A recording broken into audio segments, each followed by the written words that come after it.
territory has cleared, the British people are left exhausted. The nation shattered by austerity and debt.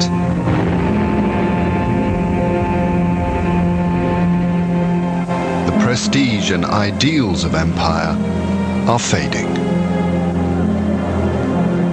As the empire crumbles, imperial attitudes live on. Britain and her empire must confront the legacy of intolerance, paternalism, and prejudice. Most of us are white in the head, but feel black inside. We aren't black or white. We are a lonely, lost, sad, and displaced group of people. Come and integrate, you say. But how can I? What is there in my culture you value? We were told England was the greatest country in the world. We came here, and to our surprise, found you wouldn't accept us.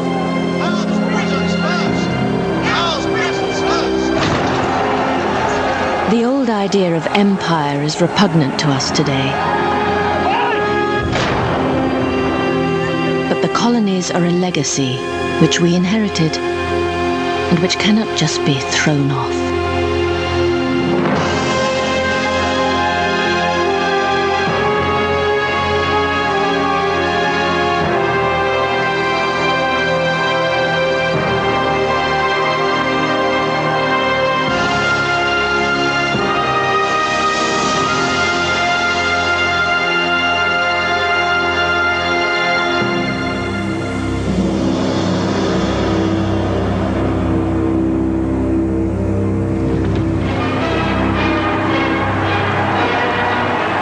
In 1953, the coronation of Elizabeth II.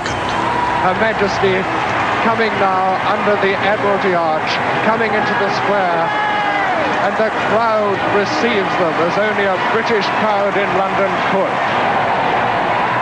Although imperial in its symbols and splendour, the event heralds a new multiracial Commonwealth of Nations. In 1949, India had become the first non-white republic within the Commonwealth. Amidst the coronation procession, India's Prime Minister, Jawaharlal Nehru. I think the development of the Commonwealth is of great significance. This kind of free association of countries with different interests, different outlooks, trying to understand each other is a very great thing. But life in post-war Britain is hard. People are struggling to rebuild their lives. Housing and jobs are scarce. Wartime rationing continues.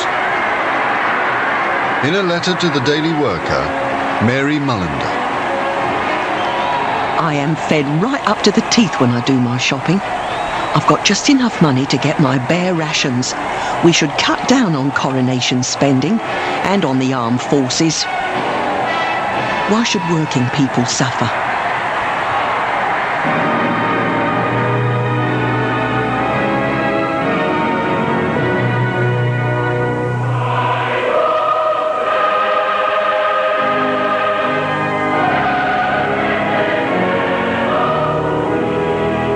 Will you solemnly promise and swear to govern the people of the United Kingdom of Great Britain and Northern Ireland, Canada, Australia, New Zealand, Pakistan, and Ceylon, according to their respective laws and customs?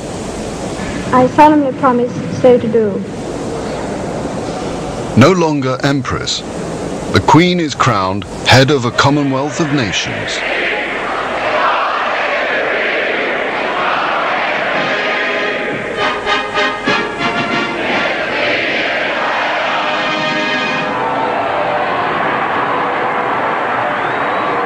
From around the Commonwealth, people send radio messages to the new Queen.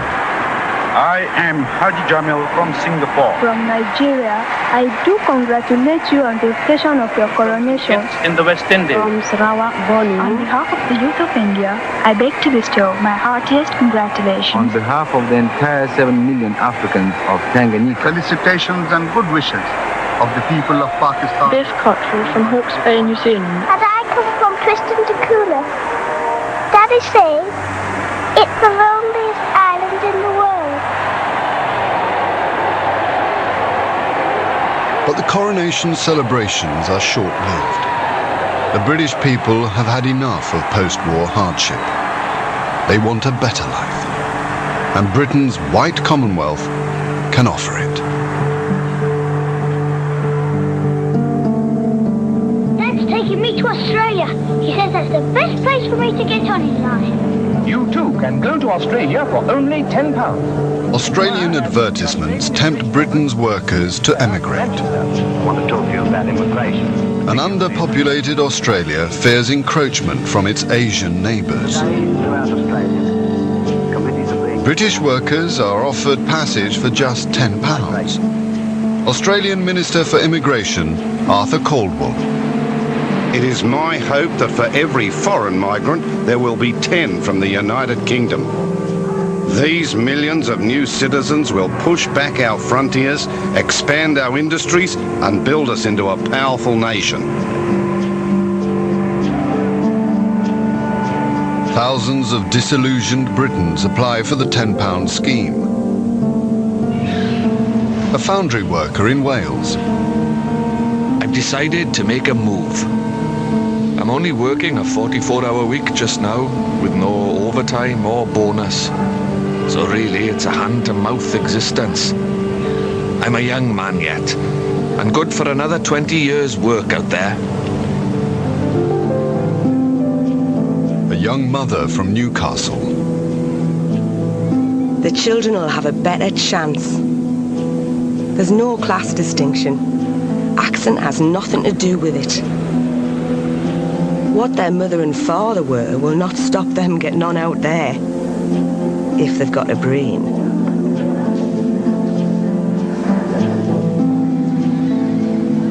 In just 10 years following the war, over 500,000 Britons emigrate to Australia and New Zealand. More than 400,000 to Canada.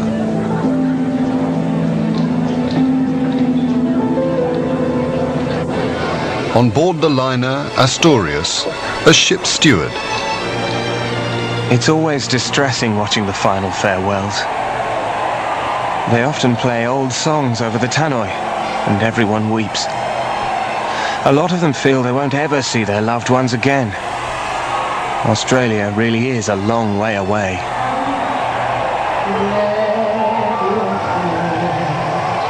And let your hands leave your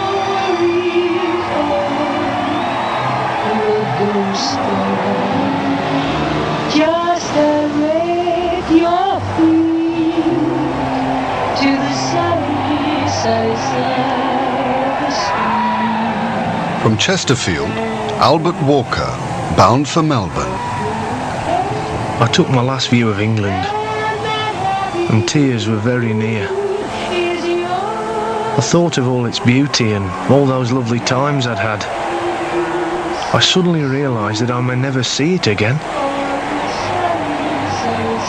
And then I thought of all the advantages I was going to.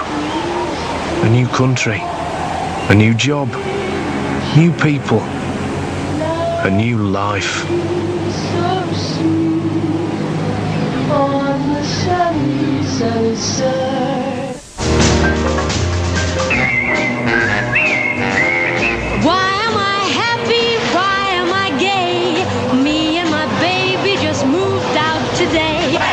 Happiness Street, corner, sunshine, square.